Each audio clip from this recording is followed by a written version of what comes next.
Palavra da Verdade, com Hernandes Dias Lopes. Meus irmãos, nós vamos abrir a Palavra de Deus no Evangelho de Jesus Cristo, conforme o relato de Mateus. Mateus, capítulo 26, versos 36 a 46.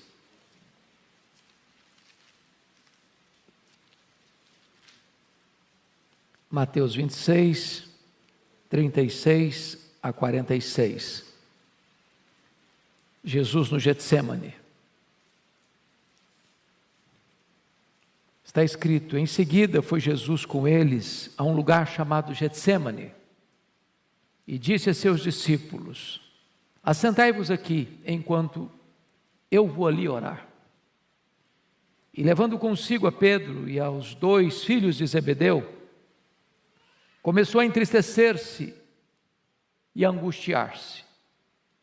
Então lhes disse: a minha alma está profundamente triste até a morte. Ficai aqui e vigiai comigo. Adiantando-se um pouco, prostrou-se sobre o seu rosto, orando e dizendo: meu Pai, se possível, passe de mim este cálice. Todavia, não seja como eu quero, e sim como tu queres. E voltando para os discípulos, achou-os dormindo, e disse a Pedro: então nem uma hora pudestes vós vigiar comigo? Vigiai e orai, para que não entreis em tentação. O espírito, na verdade, está pronto, mas a carne é fraca. Tornando a retirar-se, orou de novo, dizendo: meu Pai, se não é possível passar de mim este cálice sem que eu o beba, faça-se a tua vontade. E voltando, achou-os outra vez dormindo, porque os seus olhos estavam pesados. Deixando-os novamente, foi orar pela terceira vez, repetindo as mesmas palavras. Então voltou para os discípulos e lhes disse: ainda dormis e repousais? Eis que é chegada a hora, e o Filho do Homem está sendo entregue nas mãos dos pecadores. Levantai-vos, vamos! Eis que o traidor se aproxima.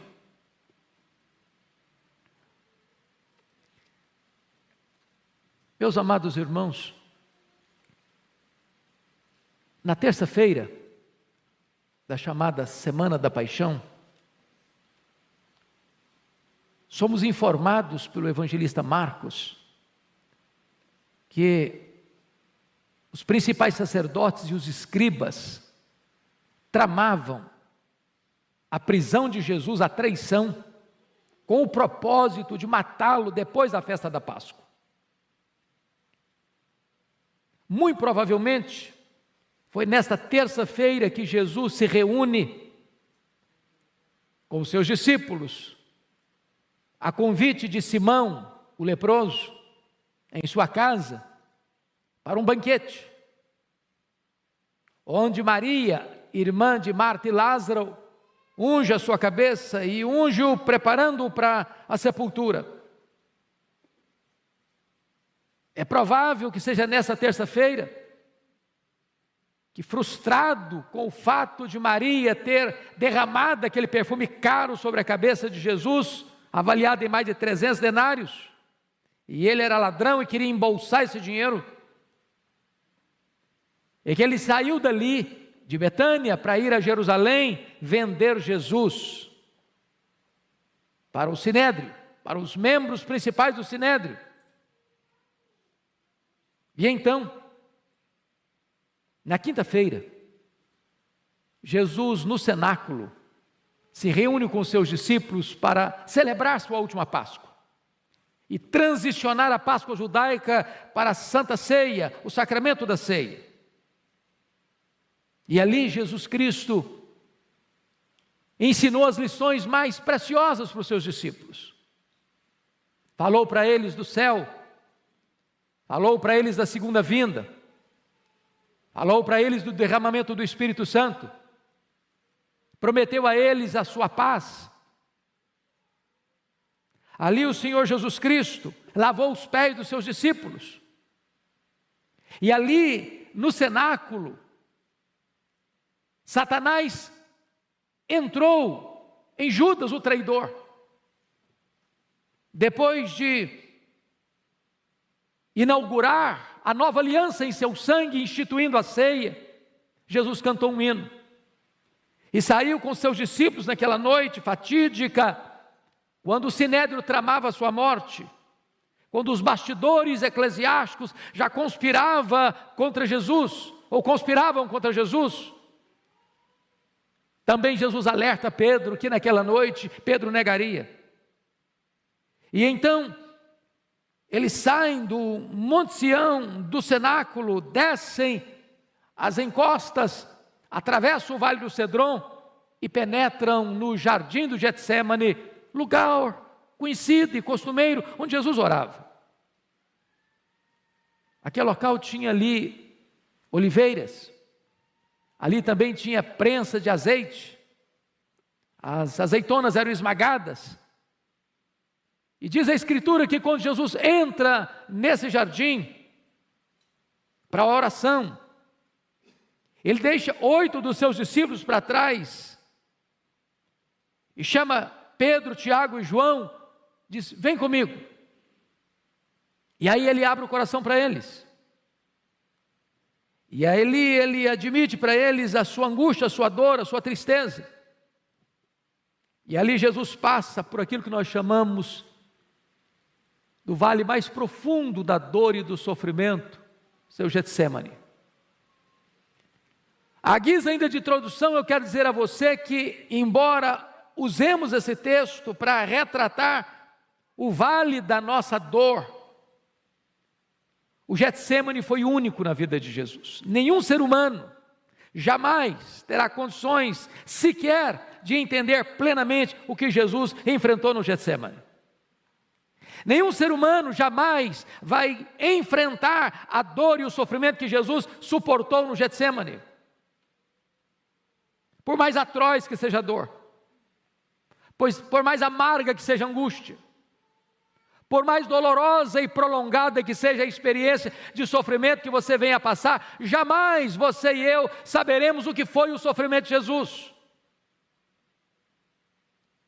Porque ali não foi apenas um sofrimento físico. Ele estava sendo preparado ali certamente para enfrentar a cruz. Ele sabia dos pregos que haveriam de rasgar as suas mãos, que haveriam de cravar os seus pés. Ele sabia também o sofrimento emocional de ser cuspido pelos homens. Ele sendo o Criador, o Rei da Glória, o Deus bendito eternamente. Ele sabia do seu sofrimento moral de ser crucificado entre 2 ladrões e salteadores, como um criminoso. Mas certamente a dor mais aguda, a dor mais terrível e amarga, que ele chamou de um cálice, passe de mim este cálice, foi a sua dor espiritual. Foi entender que aquele cálice se tratava da terrível e profunda e justa ira de Deus, que devia cair sobre a sua, a minha, a nossa cabeça, e que Jesus toma gota a gota, sorvendo todo aquele cálice da ira de Deus, que devia cair sobre nós. Pois bem, amados, eu gostaria que você olhasse comigo que esta experiência de Jesus retrata para você e para mim hoje as provas que nós enfrentamos nos vales da vida, com essa diferença de proporção. Eu sei que 2020 parece que não acabou. Nós só mudamos o calendário, mas a luta continua, da mesma natureza, com as mesmas preocupações, talvez com reverberações ainda mais densas e pesadas. Eu não sei a história de cada um, mas quando você caminha no meio de uma multidão e às vezes olha aquela multidão passando, indo, vindo, passando, indo e desaparecendo das suas vistas, cada pessoa esconde uma história de dor. Seja um jovem, seja um homem maduro, uma mulher madura, seja uma pessoa de cabelos brancos, ou já com a sua face sulcada de rugas. Há uma dor que lateja, que pulsa.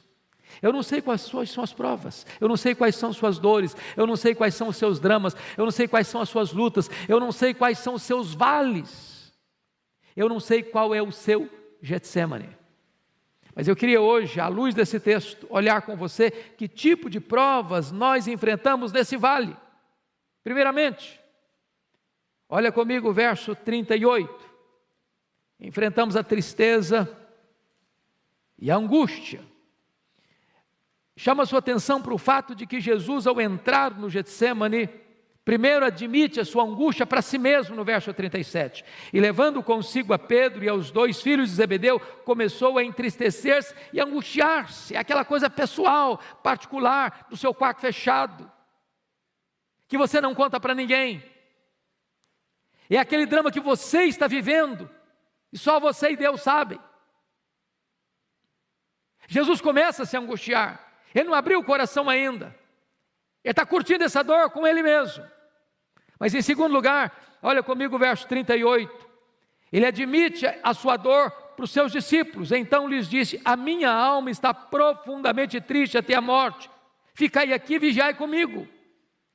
Agora ele conta essa dor, não para a multidão, não para os 11 discípulos, porque Judas não está mais. Ele conta esta dor, essa angústia, para os 3 mais próximos, Pedro, Tiago e João. Há determinados sofrimentos na nossa vida, irmãos, tão profundos, tão agônicos, tão amargos, que você não tem coragem de contar para os seus colegas. Você só conta para a gente da sua intimidade.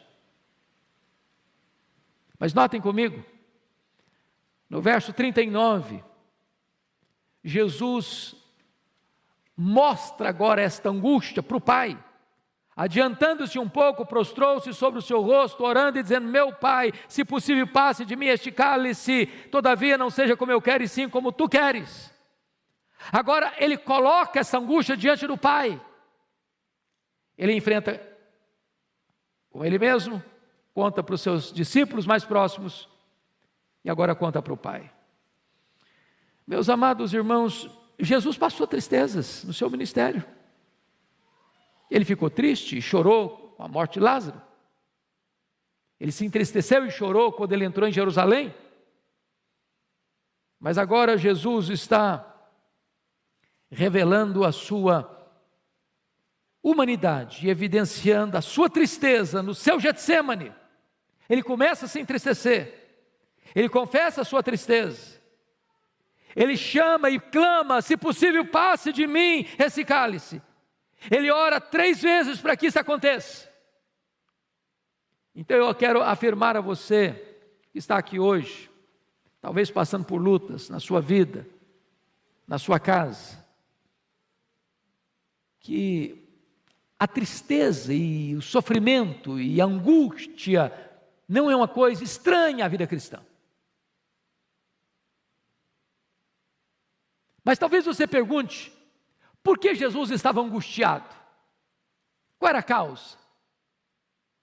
Será que era a consciência de que de fato Judas haveria de entregá-lo? Será que era o conhecimento que ele já tinha alertado que Pedro havia de negá-lo? Será que era a realidade que ele mesmo havia dito aos seus discípulos: nesta noite todos vós vos escandalizareis comigo, como está escrito, ferirei o pastor e as ovelhas ficaram dispersas e os seus discípulos o abandonariam? Será que era a consciência prévia de que ele seria preso, porque aquela era a hora das trevas, e o sinédrio, com a sua orquestração, haveria de botar a mão nele e contratar testemunhas falsas para acusá-lo, e cuspir nele e espancá-lo? Será que era a consciência que ele tinha de que ele seria condenado pelo governador romano e ser crucificado, com todas as implicações atrozes dessa execução? E certamente, amados irmãos, não obstante ter o aspecto temporal desse sofrimento, físico desse sofrimento, moral desse sofrimento, o sofrimento de Jesus é eminentemente espiritual. É a certeza de que ali na cruz ele haveria de dar um grito de desespero: Deus meu, por que me desamparaste? Por que o pai desamparou o seu próprio filho na cruz? Descuido? Desamor?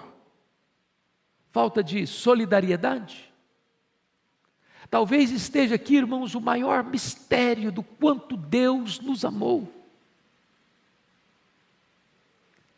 Quando o apóstolo Paulo, entendendo isso, vai escrever: aquele que não poupou a seu próprio filho, antes por todos nós o entregou. Entregou a quê? A morte de cruz. Quando Jesus Cristo se coloca no seu lugar e oferece o seu peito para suportar a espada da lei. Quando a condenação que haveria de vir sobre a sua vida, ele recebe sobre ele mesmo, porque diz a Escritura que ele foi carregando sobre o seu corpo, no madeiro, os nossos pecados, e naquele momento ele foi feito pecado por nós. Não havia beleza nele. Ele foi feito maldição em nosso lugar. O sol escondeu o rosto dele, o pai escondeu o rosto dele, e ele tem completo entendimento do que significa isso: ser apartado do pai, ser separado do pai, e então o pai pune nele o pecado que deveria punir em mim, e então ele bebe este cálice amargo do juízo de Deus, que devia cair sobre a minha cabeça. É por isso que ele está angustiado. Quantas vezes, neste grau humano, você e eu também temos que passar pelo Getsemane da dor, da tristeza, da angústia. E há um momento em que você compartilha com muitos, há um momento que você compartilha com os amigos mais próximos, mas há um momento que você só pode compartilhar com Deus. Mas em segundo lugar, irmãos, Jesus enfrenta, e nós enfrentamos também, o Getsemane, ou o vale da solidão. Da solidão. Diz a Escritura lá em João 6:66, que muita gente já havia abandonado Jesus por causa do seu discurso. Agora em Mateus 26:56, Jesus alerta que os seus próprios discípulos haveriam de abandoná-lo. Mas pior do que tudo isso, foi Jesus suportar o abandono do próprio Pai. Deus meu, por que me abandonaste? Muitas coisas Jesus disse às multidões que o acompanhavam. Outras coisas Jesus disse para os 70. Outras coisas Jesus disse para os 12. Outras coisas ele disse só para os 3 mais achegados. Mas na hora da sua luta mais profunda, quando ele suava sangue, ele estava literalmente sozinho. Você sabe disso. As dores mais fortes que saltam e saltejam e pulam e pulsam na nossa alma, são aquelas que nós as enfrentamos nas noites escuras da alma, sem falar para ninguém. Só Deus sabe, só Deus vê, só Deus sonda. É a solidão. Foi o que Paulo sentiu na masmorra mamertina, na antessala do martírio, quando ele diz: todos me abandonaram. E ele disse ainda: na minha primeira defesa ninguém foi a meu favor. É aquele momento da solidão, e Jesus passou, e nós vamos passar também.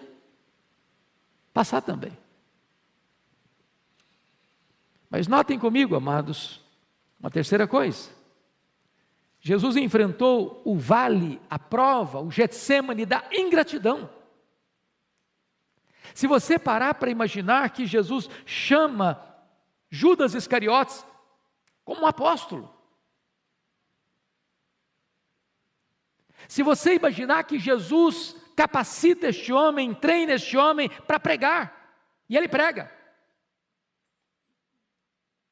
Se você imaginar que dentre os 12 que Jesus chama, a única pessoa que recebe um cargo de confiança foi Judas Iscariotes.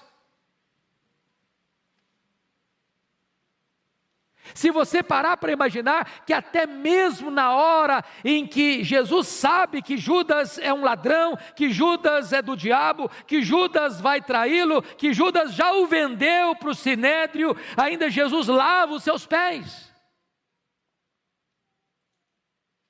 Se você imaginar que quando Judas capitaneia a turba que vem armada até os dentes para prender Jesus como se ele fosse um perigoso criminoso, e Judas entra para liderar a turba, para dar a senha para que Jesus seja preso, deposita na face santa de Jesus o beijo traidor, e Jesus o chama de amigo. Se você imaginar que Pedro, que garantiu a Jesus que ainda que todos o abandonassem, ele jamais, porque estava pronto a ir com ele para a prisão e para a morte, e Pedro vai negá-lo covardemente. Se você parar para imaginar que todos os outros disseram, não, nós estamos prontos a ir contigo também para a prisão e para a morte, e todos fugiram acovardados. O que Jesus está enfrentando aqui é o drama da ingratidão. Ingratidão. E sabe, amados, talvez das dores da alma, uma das mais profundas, é quando as pessoas em quem você investiu, viram as costas para você, ou apunhalam você pelas costas, nas horas mais cruciais da sua vida. É o que Jesus está enfrentando, e que talvez nós um dia enfrentaremos.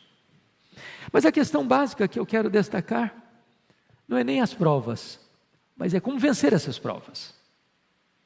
Como Jesus venceu essas provas? Primeiramente, através da oração. E sabe, Jesus deixou isso claro para os seus discípulos. Jesus tinha consciência daquela hora. Os discípulos deviam ter consciência dessa hora, porque saber que nos bastidores a coisa estava densa, eles sabiam. E Jesus os alertou, vigiai e orai, para que não entreis em tentação. E Jesus então, diz a Escritura, ele vai orar. E quando Jesus vai orar, ele tem 5 aspectos muito claros da sua oração. Primeiro, olhem comigo, amados irmãos, por gentileza. Jesus ora com humilhação. Pensa comigo nisso. Eu, quando leio esse texto, eu fico com o coração compungido, porque Jesus é o Rei da Glória, Ele é o Criador do universo. E diz a Bíblia que Ele se prostra, com o rosto no chão. E Hebreus 5,7 nos faz entender melhor. Ele ofereceu clamores ao que podia libertá-lo da morte, com forte clamor e lágrimas. Jesus não está só orando, não, Ele está chorando. Ele não está só orando e chorando, não, Ele está prostrado. Ele não está apenas orando, chorando e prostrado, não, Ele está com o rosto no chão. O Rei da Glória está orando de forma a prostrar-se, com o rosto em terra. Mas em segundo lugar, irmãos, a oração de Jesus não foi só uma oração de humilhação, foi também de intensidade.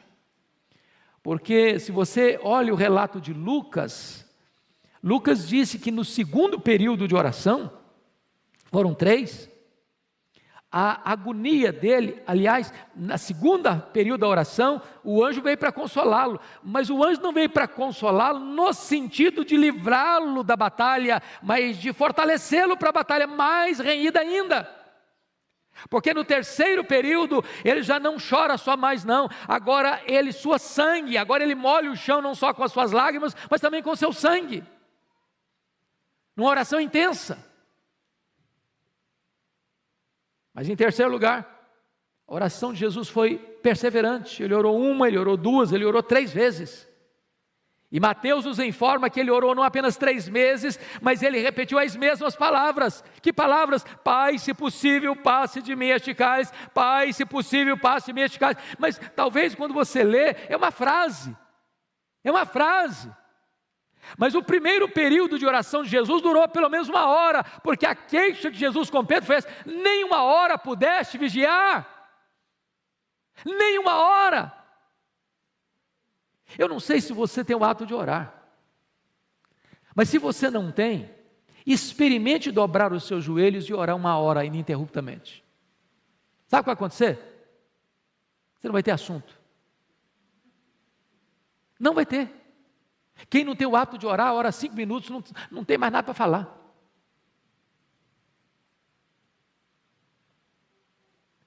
Essa frase de Jesus é apenas a síntese do que ele orou, mas foi um derramar da alma, com lágrimas e com sangue, horas a fio. Mas mais do que perseverança, irmãos, ele orou também com vigilância, porque ele alerta os discípulos a orar e vigiai, para que não entreis em tentação. O espírito está pronto, mas a carne é fraca. Por isso eles dormiram na batalha, por isso Pedro negou Jesus, por isso os discípulos fugiram, por isso Pedro reagiu na carne e cortou a orelha de Malco.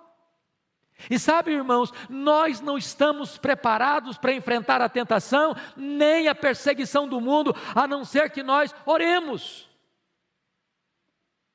Nós estamos vivendo um tempo difícil, um tempo em que o mundo está completamente rebelado contra Deus, um tempo em que a cristofobia está apertando os cerco em todos os lugares do mundo praticamente, e se a igreja não orar, se a igreja não entender que nós estamos numa batalha espiritual, se a igreja não estiver atenta para enfrentar essa batalha, não com armas carnais, mas com armas poderosas em Deus, nós dormiremos na batalha e nós nos acovardaremos.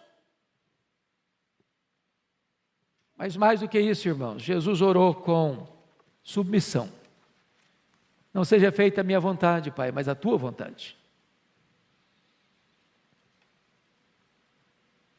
Quando os nossos primeiros pais lá no Éden quiseram fazer a vontade deles, não a vontade do Pai, a raça humana caiu.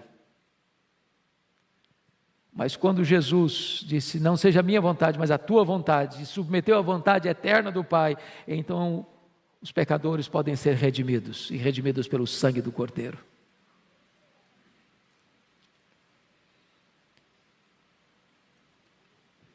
Como é que Jesus enfrentou este vale das provas? Em terceiro lugar, ele enfrenta, meus amados irmãos, com plena, profunda e segura confiança no Pai.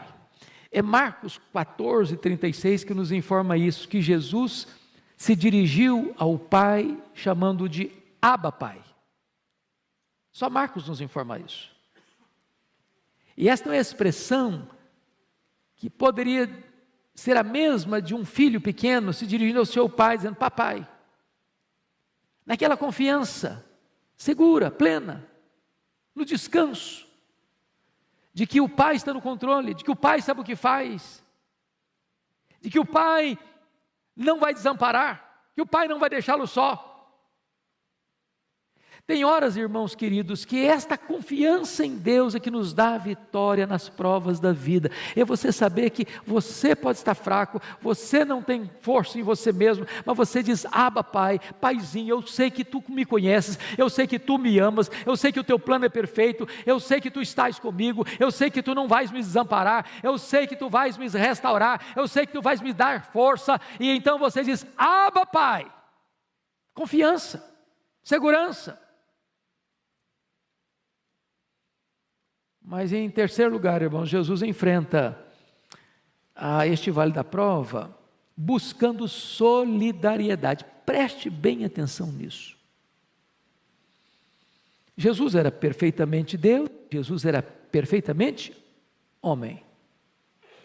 Quanto Deus, ele não precisa da solidariedade humana, ele é Deus, autossuficiente, onipotente, todo-poderoso.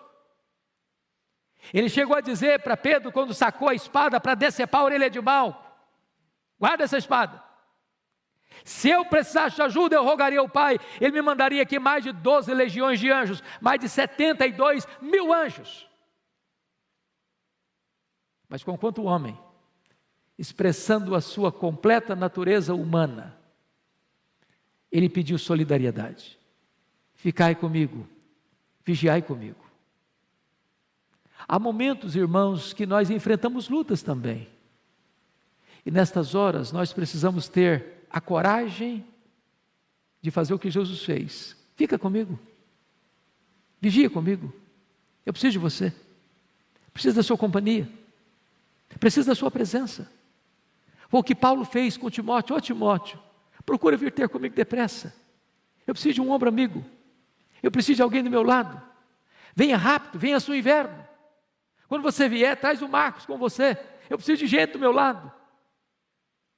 Quem são os seus amigos? Para quem você pode dar um telefonema e dizer, venha para cá? Com quem você tem liberdade de dizer, olha, eu preciso que você venha não só orar por mim, mas venha orar comigo.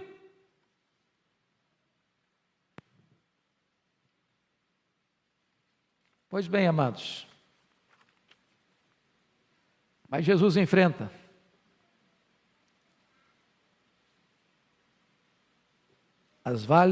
o vale da prova e da dor através da sua coragem. Porque notem comigo, verso 46, Jesus diz para os seus discípulos, levantai-vos, vamos, eis que o traidor se aproxima. Ele não ora para fugir, ele ora para enfrentar. Oração não é método de fuga, oração é capacitação de enfrentamento. E é João que escreve sobre o Getsêmani numa outra perspectiva. João não aborda os dramas de Jesus no Getsêmani. O relato de João é para mostrar a vitória de Jesus. Porque quando a turba está chegando, armada, com porretes, com espada, com soldados, com liderança do Sinédrio, com Judas capitaneando a turba, naquela noite trevosa, é Jesus quem se apresenta e pergunta, a quem buscais? Responderam, a Jesus o Nazareno, e Jesus sou eu, e caíram por terra. A hora que se levantaram, Jesus pergunta de novo, a quem buscais? A Jesus o Nazareno, pois sou eu.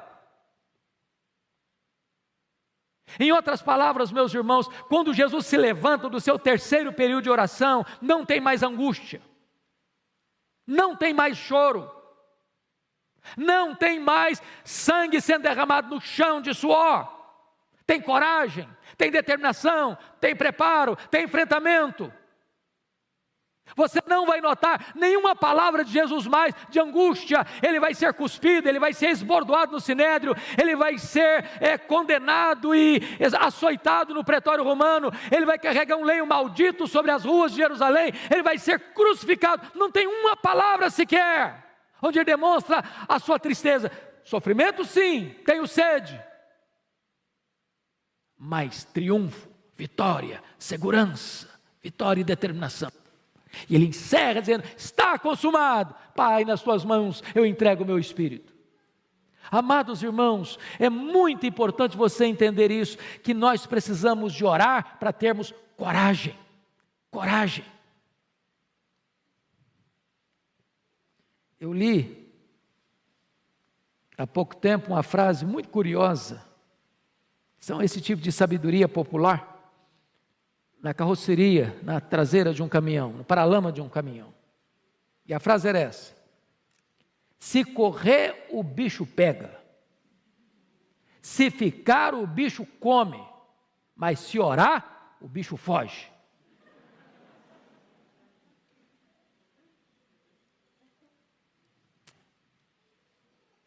É preciso de orar, queridos. Eu não estou falando de uma oraçãozinha assim, relâmpago, na hora da refeição, nem aquela oração assim de quem já está mais dormindo que acordado. Senhor, até logo, boa noite, eu estou dormindo. Estou falando de batalha na oração.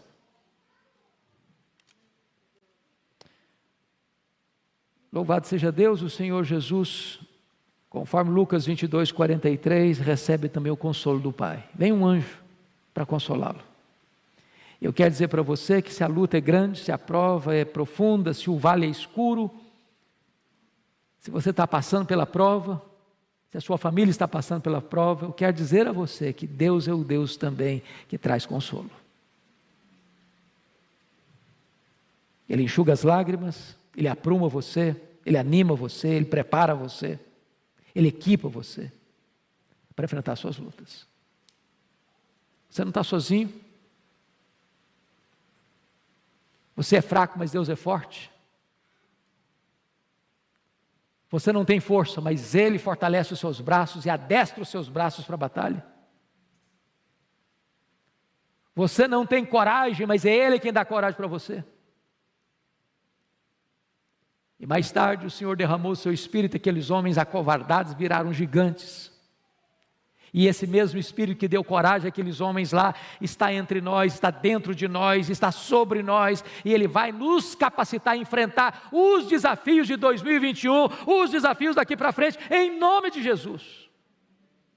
A igreja não ficará acovardada, a igreja não ficará intimidada, você não há de ficar intimidado em nome de Jesus. Haja luta, haja prova, seja física, seja financeira, seja moral, seja espiritual, seja familiar, Deus vai equipar você, Deus vai fortalecer você, Deus vai consolar você, e Deus já fez de você uma pessoa mais do que vencedora em Cristo Jesus, nosso Senhor.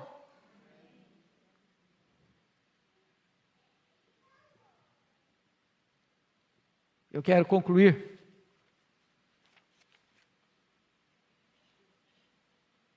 dizendo que Jesus entrou no Getsêmani profundamente triste, mas ele saiu do Getsêmani profundamente fortalecido, vitoriosamente fortalecido. Bastou uma palavra dele para os seus inimigos caírem por terra. E você, querido, como é que você tem enfrentado seus vales de provas? Como é que você tem enfrentado o seu Getsêmani? Hoje Deus quer nos fortalecer pela oração. Hoje Deus quer nos dar coragem. Hoje Deus quer nos dar a disposição e a humildade de dizer para alguém próximo de nós: olha, eu preciso que você fique comigo. Fica do meu lado, vigie comigo. E hoje Deus é poderoso para mandar não só um anjo, mas a própria terceira pessoa da Trindade, o Espírito Santo, como Supremo Consolador, que está em você, que habita em você, que transborda de você, para confortar a sua alma, para enxugar suas lágrimas, para terapeutizar a sua dor e para fortalecer você, para você ser corajoso e mais do que vencedor. Vamos ficar em pé, queridos, e vamos orar.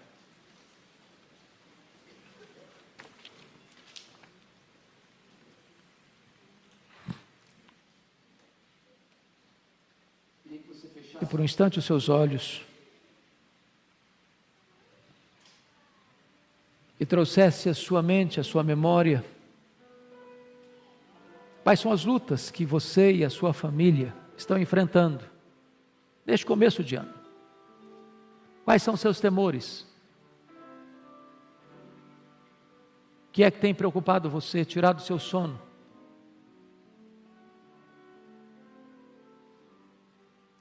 Quais são as batalhas que você tem travado no campo da sua mente? O que é que ronda a sua alma? Nas suas noites indormidas, nas suas madrugadas insones?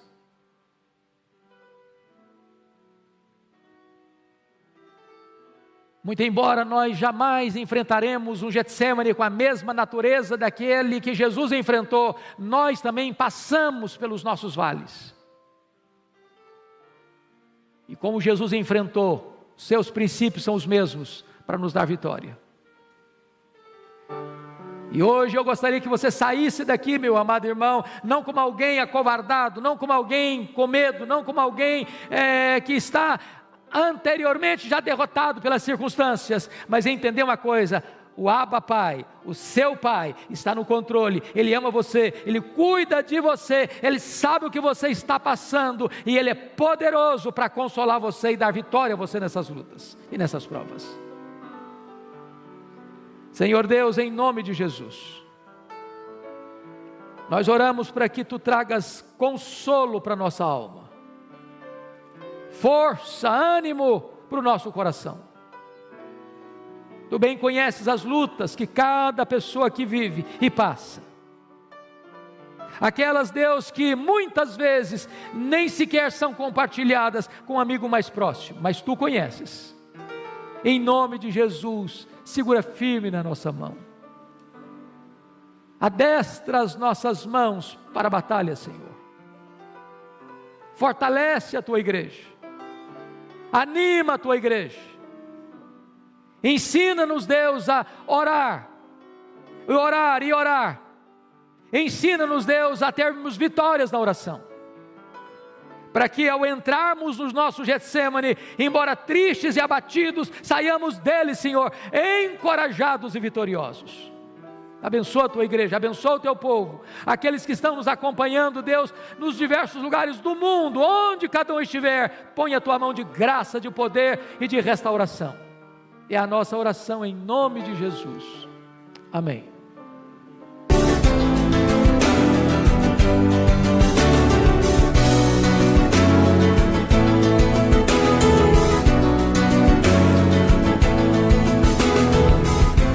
Palavra da Verdade, com Hernandes Dias Lopes.